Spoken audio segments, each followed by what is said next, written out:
In the beginning of the story, we see our cute little protagonist, busy squeezing a handkerchief. She wiggles her small hands, frustrated by how weak they feel, easily tiring with the effort. She clenches her fist, longing for the day when she would finally start growing. A deep sigh escapes her as she wishes she were a few years older, thinking how much easier tasks like wringing a handkerchief would be. If only she were older, she believes, she could take better care of her grandfather.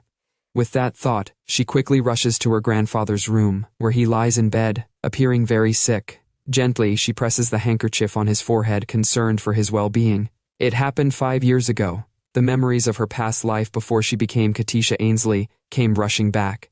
It was like the start of any other possession story. She had died in a car accident and reincarnated as a character in the novel she had been reading just 2 hours prior. Fortunately, she didn't wake up as a villainess or an extra who gets killed early on, but as an average commoner. She was merely part of the background with no chance to even cross paths with the main characters. She was quite satisfied with that life. After her past life where she suffered excruciating poverty under parents who didn't know how to be proper parents, just having something to eat, a place to call home, and someone to take care of her felt like plenty. But she guessed that was coming to an end today. Grandpa Herson, the one who had taken her in and raised her long before she remembered her past life, was at the center of her thoughts. With his stern personality, raising a newborn must have been incredibly challenging for him. Of course, after she got a little bigger, he had made her do a lot of cleaning and housework. Grandpa, struggling to speak, attempts to say something. Katisha quickly reacts, springing up and expressing concern for his condition. As he starts coughing, Katisha gently holds his hand. Grandpa asks if she has completed everything he requested, to which Katisha affirms, mentioning that she sent a letter to the address he provided. Internally, Katisha is angry, recalling that the letter contained his last will and testament. It's been a week since she sent it, yet none of his family members have come to visit him despite his critical condition. She's outraged that not a single one of them has made the effort to see him in his time of need. Grandpa expresses how grateful he is to have Katisha with him during what he believes to be his final moments. Katisha is shocked and taken aback by his words, unable to comprehend the gravity of the situation. She begins to cry, tears streaming down her face, as she remembers her strong, foul-mouthed grandfather who used to demand that she clean and even pay rent, always full of energy and never showing weakness. The contrast between that image and his current state is overwhelming for her. Grandpa, sensing her distress, tries to calm her down and gently asks if she has thought about how she will live without him. However, Katisha refuses to consider such a possibility, reminding him of the promises he made to her. Promises to attend the summer festival together next month and to take her sledding in the winter. Clinging to these memories and promises, she can't accept the thought of losing him. Katisha, overwhelmed by grief, threatens to take all of Grandpa's possessions and inheritance if he leaves her. Grandpa chuckles softly, acknowledging her frustration and attempting to calm her, saying she can have everything and hinting that he has already prepared something for her. Despite his reassurance, Katisha continues to cry uncontrollably. Grandpa expresses that she is the most deserving of his belongings. Katisha, in her distress, shouts that she doesn't want any of it, and internally pleads for him to stay with her a little longer, unable to accept the impending farewell. Grandpa tells her not to cry, and then, with his eyes closing for the last time, assures her that they will meet again soon. Katisha stands sadly beside her grandfather's coffin, placing white flowers on it. Her face is swollen from crying as she expresses her gratitude for the neighbors who came to help. Reflecting on the future, she resolves to start planning her next steps after the funeral, hoping her grandfather is in a better place. She vows to live to be 100, promising herself that she will see him again in 90 years. At that moment, a man with red hair arrives, accompanied by knights. Katisha threw her sniffles, asking for his identity. He introduces himself as Jemian Parker, the bookkeeper of House Blasco, and greets Katisha. Katisha's eyes widened in shock as she heard the mention of House Blasco. Jemian confirmed that it was indeed House Blasco. Katisha, thinking to herself, wondered if House Blasco was the notorious House of the Duke, the head of the only duchy in the empire. She nervously questioned what business House Blasco could possibly have there. Jemian then showed her some papers, which included a note instructing to decorate the coffin with ornate embellishments and enshrine it in the family cemetery of Blasco Manor in Artem. Jemian explained that he had come to take the coffin according to the last will and testament of his lordship the late Duke. Katisha was shocked to hear that the late Duke being referred to was Grandpa Herson. She gasped in surprise. Jemian explained that they had been ordered to immediately return his lordship's coffin and would be taking it away. As the knights placed the emblem on the coffin, Katisha was stunned to recognize the emblem from House Blasco. She was astonished and thought to herself that Grandpa had never mentioned anything like this. Jemian then informed her that his lordship had left something for her in his will. Katisha asked what it was, and Jemian handed her a document. The document stated that all the cash in the private safe at the central bank, minus the inheritance tax, the revenue from the feudal lands in Artem, Leiden, and Gelpor, the ownership rights to the Information Guild formerly run by the late Duke, his collection of artworks and ancient relics, and everything else belonging to the late Duke had been bequeathed to her. Jemian addressed Katisha, who was utterly shocked and couldn't believe what she had read. Internally, she felt ecstatic, realizing that even though she was only 10, she had likely just become a millionaire. At home, Katisha nervously asked if there were no other heirs besides her. Jemian confirmed that there were none, and that the purpose of his lordship's will was to establish her as the sole heir. Reflecting on this, Katisha thought that with all that had just happened, she was not just a millionaire but might be on the way to becoming a billionaire. Jemian then proposed that she visit the central manor of House Blasco to meet the spirit and process the inheritance, asking if she would be okay with that. Katisha hesitated, but was taken aback when Jemian mentioned that the Duke was quite eager to see her. She gasped in surprise, wondering if Jemian was referring to Duke Blasco. Katisha recalled that Duke Blasco had been the finest swordsman in the empire for the past 10 years, but he was morally bankrupt. Known for his sharp tongue and violent mood swings, he had a reputation for wielding his sword against anyone who displeased him. Most notably, he had treated his adopted daughter, the heroine of the original novel, with inhumane cruelty, reflecting the villainous nature of his house. Katisha questioned why she would want to see such a man. She then told Jemian that she appreciated the offer but would have to respectfully decline. Jemian responded with an offer of 1 million gold. Katisha paused. Jemian added that with the additional income from the feudal lands, Katisha would receive an extra 100,000 gold each year. Internally, Katisha was stunned and couldn't believe the offer, questioning who Jemian thought she was. She sternly sat up, feeling frustrated, and thinking that Jemian must believe she was so materialistic that she would risk her life for money. However, she then asked with a beaming expression if that was all, revealing that she was indeed interested. Internally, she reflected that she had had enough of poverty from her past life and was eager to improve her situation. Jemian informed Katisha that she would also receive 50% of the profits from the Information Guild, the central manor in Artem, and the manor in the capital. Katisha was incredulous, unable to believe that she would have a place in the capital. Internally, she was thrilled at the prospect of owning property in the capital, a feat she hadn't achieved in her past life. Jemian sighed and mentioned that she wouldn't be forced to accept the offer and would need to sign an inheritance waiver if she chose to refuse. However, Jemian was shocked when he saw that Katisha had already packed her things and was ready to go with him. Katisha insisted that she only needed what she had packed, preferring to travel light. As Katisha prepared to leave in the carriage, she reflected that she wasn't motivated solely by the money, but was curious about the depraved Duke and the enormous wealth. She also wanted to understand if there was a mortgage on the manor and learn about the inheritance procedures.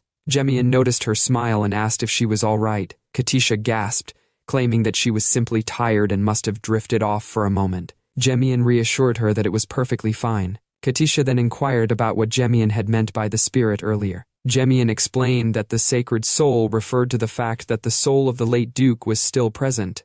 While not alive in the traditional sense, the Duke would still be able to see, hear, and express himself. Katisha recalled that the spirit of Blasco was a significant detail in the novel. Centuries ago, after the founder of House Blasco used his sword to trap the Demon King, who had plunged the continent into dark ages, the heads of House Blasco had been tasked with protecting the sword to prevent the Demon King from causing further chaos. This arrangement was known as the Mutual Confinement Contract with the Demon King. In exchange for the Demon King's subservience to the head of the house, the Blasco family had to offer their human souls to allow the demon's sword to continue existing. As a result of this agreement, past dukes became spirits after their deaths, bound to the sword.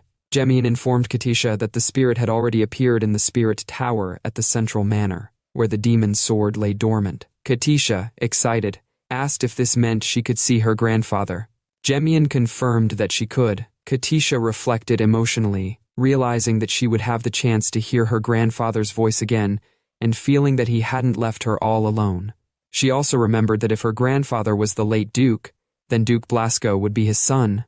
She remembered hearing her grandfather mention his children in the past. He had said he had two sons, one who passed away at a young age, and the other whom he had left because he was tired of his son's behavior, describing him as a stubborn fool. Katisha continued to think that it was unusual for a parent to run away instead of the child, and she speculated that her grandfather must have retired after passing on his title. She wondered why she was the sole heir if this was the case. She then asked Jemian if her grandfather had bequeathed anything to Duke Blasco. Jemian explained that the day after the late Duke had fought with the current Duke, he had handed down his title and then disappeared without a trace.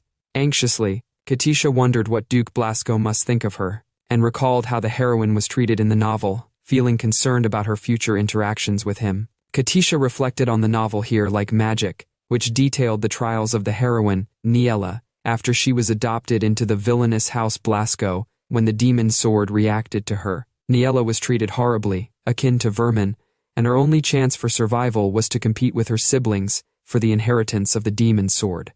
Unable to endure the harsh treatment, she eventually escaped the duchy and sought help from the White Order, the only force capable of challenging the Blascos. There, Niella met the male lead, Aikal, who was part divine beast. Under his protection, she fought against House Blasco to claim the demon sword. Katisha groaned as she thought about the plot of the story.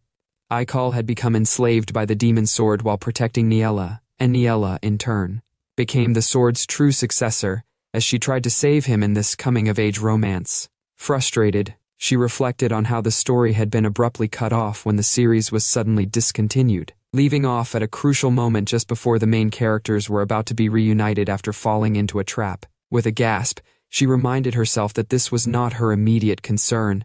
Her situation was reminiscent of Niella's adoption into the family. She wondered what had been said to Niella at that time. Katisha recalled Duke Stern's harsh words. "What is this pest doing, walking around in our manor? Nothing belongs to you here. You'd better not even breathe without our permission. Why should I help you? You're just the vermin of House Blasco." She thought about her apprehension. It wasn't just the son who was problematic. Even the Duke's grandchildren were terrible people. Adding to her frustration was the fact that, despite being complete strangers with no blood relation, she was inheriting 2/3 of House Blasco's wealth. Instead of expecting a warm welcome, she'd be relieved if they didn't try to throw her out. In the worst-case scenario, she might even be buried somewhere in the mountains. Katisha anxiously asked Mr. Jemian when she might be able to see Grandpa Herzen. Jemian responded, unsure of the exact timing but noting that since Grandpa Herzen had only just left his body, it would take 2 to 3 months at most for a spirit to stabilize. Hearing this, Katisha's voice shook with fear as she repeated the time frame.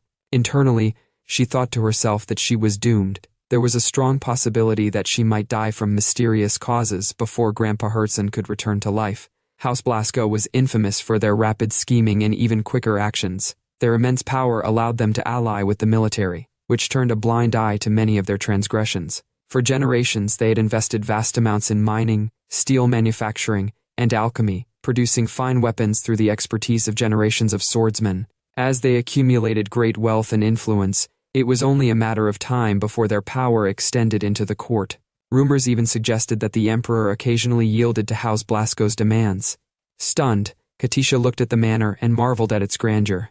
Given House Blasco's reputation, she had anticipated a lavish estate, but the manor was even more magnificent than she had imagined, resembling a palace rather than a mere manor.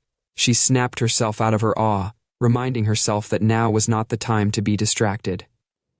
As Katisha walked with Jemian, she thought about her plan. Once she met the Duke, she would bow down and relinquish her inheritance, believing it was better than facing death. She decided to ask if she could keep only the house where she had lived with Grandpa. She nervously wondered if the Duke might immediately kill her. When Jemian announced her presence, a voice from inside instructed them to enter. The door opened to reveal a handsome man standing before Katisha. She was taken aback, recalling that the novel described him as capable of killing a bear with his bare hands. She had expected a burly, hairy figure, but instead, she saw someone entirely different.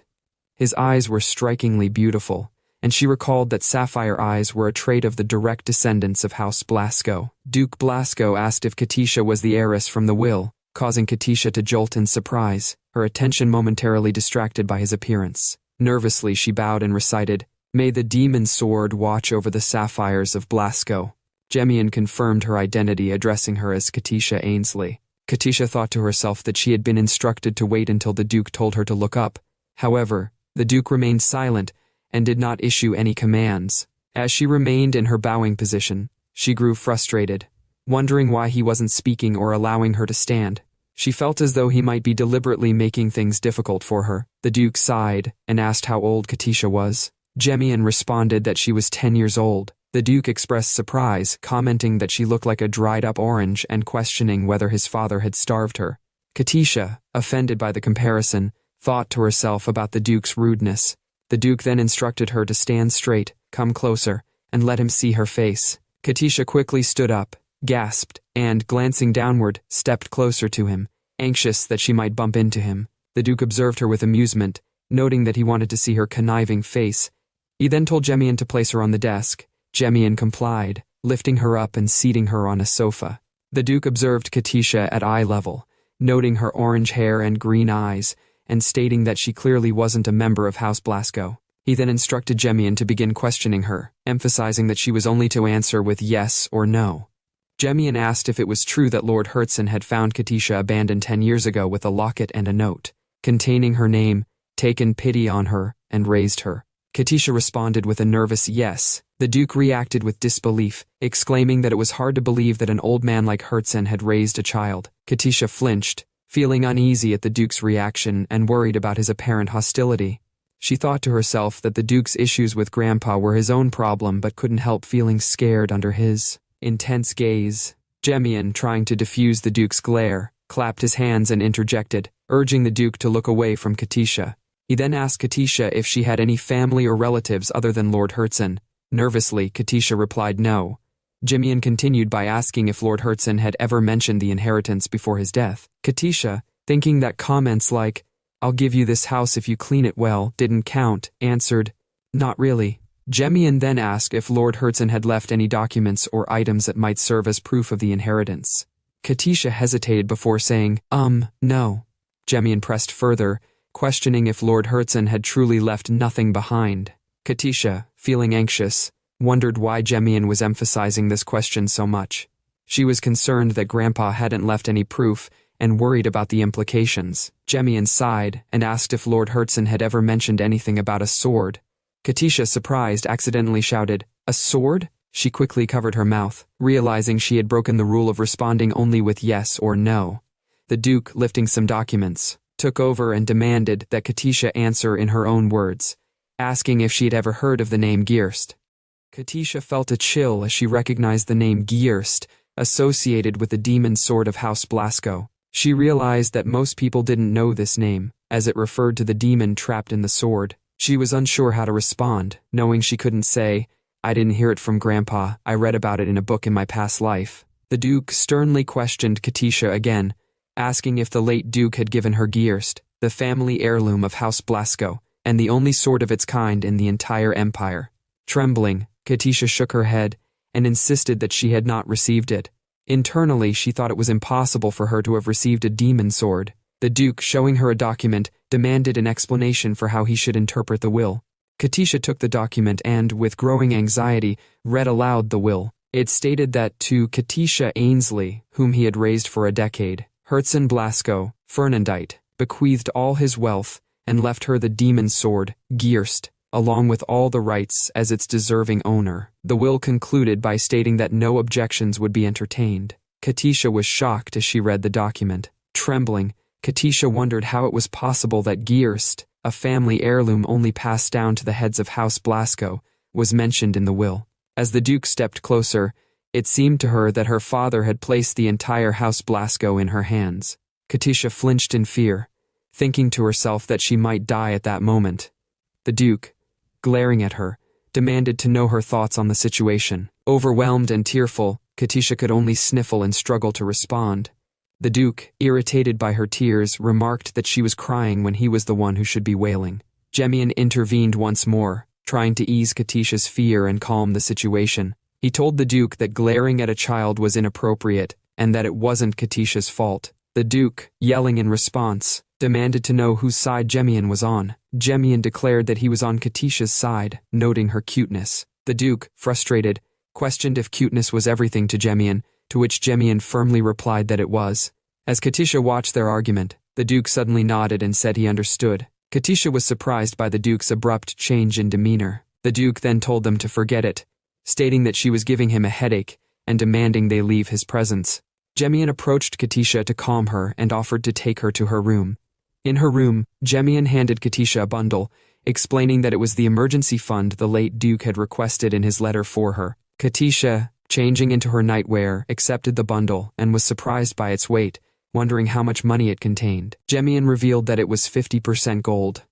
Katisha gasped, unable to believe the amount, realizing that it meant she could buy more than 100 million loaves of bread with the money in the sack. Jemian chuckled and handed Katisha another item, explaining that it was the pass the late Duke had used, connected to a safe at the central bank. While she couldn't use it yet because the account hadn't been opened, it could be kept for future use and would allow her to buy things on credit. Katisha took the locket in awe, recognizing it as something akin to a black card in the modern world. Jemian encouraged her to ask the servants if she needed anything, and reassured her that the Duke had a warm heart once she got to know him. He expressed hope that she wasn't too distressed by what had happened earlier. Katisha assured him that she was fine, thinking to herself that with all the gold and the black card, she could handle anything. Jemian advised her to try to get some rest, and she thanked him, promising she would. Later, as Katisha lay in bed, she reflected on her situation. While she felt she could handle everything else, the prospect of inheriting the demon sword troubled her. She knew that those who inherited the sword were often doomed to an early grave. Although wielders could use the sword's demonic powers to become exceptional swordsmen, they gradually lost themselves to the demon, forgetting their original purpose. House Blasco's restrictions on the sword's owner typically led to a swift death to prevent complete corruption of the soul. Katisha knew that while she might live an additional 10 years, at most she could expect 30 years, with House Blasco's successors enduring decades of training just to survive that long. The thought made her sweat with anxiety. Katisha thought to herself that Grandpa Herson had lived a long life because he was strong and didn't rely on the powers of Gearst, but she saw herself as a complete weakling. The idea of being given the demon sword filled her with fear. She worried that she would be consumed by its demonic energy as soon as the succession ceremony was over. Believing that it meant she was heading toward her death, scared and rolling on her bed, she exclaimed to herself that she would never accept such a fate. She lamented that being rich wouldn't matter if she was dead, and she was determined not to let that be her future. The next morning, Katisha burst into the Duke's office, her confidence clear in her firm declaration that she wished to forfeit the inheritance. She explained that, having only ever used a paring knife, a demon sword was far beyond her capabilities. The Duke sighed calmly and addressed her as Orange, which made Katisha flinch. He picked up some documents and told her that if it were possible to cancel the will, he would have done so. He explained that the will had been notarized by the Department of Magic Management, leaving her with no option to change it. The Duke demonstrated the will's indestructibility by tearing it into pieces before her eyes, and then magically reassembling it, as if nothing had happened. He showed her that the document couldn't be destroyed. Katisha, trying to think of a solution, hesitantly suggested that if she were given the sword for now, she could appoint another heir. The Duke pointed out that appointing an heir to Gearst would mean that person would need to become a spirit, which made Katisha realize that this would imply her own death. The Duke then told her that if she truly wished for death, he wouldn't stop her. Katisha, panicked, quickly denied that she wanted that. The Duke told her to quiet down and wait, as he was still deciding what to do with her. Katisha, fearful, asked if the Duke was planning to kill her, mentioning that she was present when her grandfather died. The Duke responded indifferently, stating that his decision would depend entirely on her actions. Desperately trying to persuade him, Katisha listed off various skills she had, including her ability to clean, count change, and even cut apples into the shape of little swans. The Duke sighed and told her that if she listened to him, got along with others, and didn't cause any trouble, he would give her a chance to take a test. Confused, Katisha asked about the test, but instead of explaining, the Duke abruptly kicked her out of the room, jokingly telling her to eat breakfast until she became a full grapefruit, calling her Orange once more. As he slammed the door shut, Katisha melancholically trudged through the hallway, wondering if he was suggesting she enjoy her meals because they might be her last. As Katisha lay in bed that night, she was deep in thought, questioning whether her grandfather might have harbored some resentment toward her. She wondered why he would put her through so much trouble. Grabbing the locket that hung around her neck, she mused that it was said to have her name inscribed inside, a keepsake from her real parents. She began to wonder about what kind of people Katisha's original parents were, feeling a pang of longing for the family she never knew. As memories of her grandfather flooded her mind, Katisha felt a wave of sorrow. She missed him dearly, and regretted not being kinder to him when they were together, especially since their parting came so unexpectedly. Overcome with emotion, she began to sob softly, surprised by the tears that welled up. Just then, she noticed something strange. Her hand felt unusually warm. Confused, she wondered what could be causing this sudden warmth. Katisha jolted upright in bed, her body tense with shock as her eyes were drawn to her locket, which was inexplicably glowing. A wave of nervousness washed over her as she struggled to comprehend what was happening. Suddenly, the locket opened, and a blinding flash of light filled the room. The next moment, she found herself in an unfamiliar place, her fear intensifying as she realized the space was cramped and foreign. Her thoughts raced. Just moments ago, she had been in her bedroom, but now she was somewhere completely different. Panic set in, and she began to pound on the door, desperately hoping someone would hear her. As she continued to strike the door, it suddenly swung open, revealing an unexpected sight. She scanned the room, trying to make sense of her surroundings, but everything felt wrong. It was then that she noticed the items around her, modern objects that seemed out of place. The realization hit her hard. This couldn't be the world of the novel. Her confusion deepened as she approached one of the objects, a strange thing hovering over a typewriter, utterly foreign to her. Katisha was abruptly blinded by a sudden intense light that made it impossible for her to see. A message then appeared on a floating screen, asking if she would like to continue reading, with options for yes or no. Feeling slightly anxious, she questioned what she was supposed to continue reading. After clicking yes, another message appeared, revealing the title, Heir Like Magic, Chapter 168. In disbelief, Katisha exclaimed that it was impossible for it to be Chapter 168. Katisha recalled that the last chapter she read was Chapter 167, and that the novel had gone on an indefinite hiatus afterward, meaning Chapter 168 would likely be on the writer's laptop if it existed at all. She noted that the screen looked exactly like the novel's app, yet the place she was in was definitely not the Duke's manor. She began to wonder if this location might be a passage connecting her past world with the world of the novel, a common fantasy novel trope. Considering that 10 years had passed since her birth, she speculated that Chapter 168 might have been published after her death in the world outside the novel. Excited by the possibility of seeing what might happen to her future self, she quickly realized, with some disappointment, that she wasn't even mentioned in the original novel. Katisha began reading the novel with the hope of finding some crucial information, such as the future of House Blasco, and was eager to see what would happen next, particularly to Niella. As she neared the end of the chapter, she saw Niella climbing the steps toward the top of the Spirit Tower. The text described Niella reflecting on her impending victory, mentioning that once she saved Aikal and held the demon sword, it would all be over. Niella's tears of relief were described as she anticipated finally escaping from the cursed Blascos. Katisha felt a surge of excitement, thinking about how Niella was going to save the male lead and resolve the issues with House Blasco once and for all. Despite her excitement at seeing the ending she had always hoped for, she felt a sense of inner conflict. As Katisha continued reading, she encountered a dramatic moment.